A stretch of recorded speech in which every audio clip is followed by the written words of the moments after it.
Welcome to the Banker Lamp. Please enjoy the video.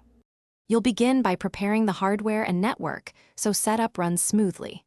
First, verify the Sony receiver firmware is current and connect it to your home network via Ethernet for reliability.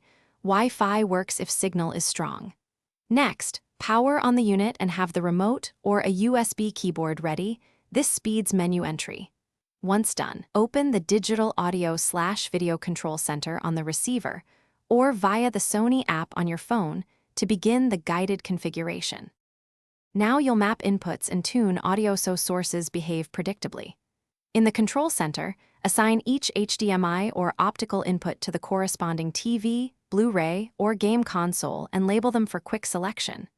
Then set speaker layout and distances so the unit can apply correct delays. This matters for lip sync and imaging. Finally, choose audio processing per content.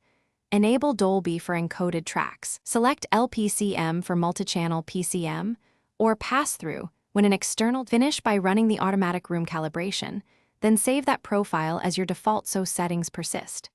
After calibration, test several sources, streaming, Blu-ray, and a game to spot level or delay mismatches. Make small manual adjustments to speaker levels or lip sync as needed. If audio fails, first verify TV ARC or eARC settings, swap HDMI cables, and confirm input assignments.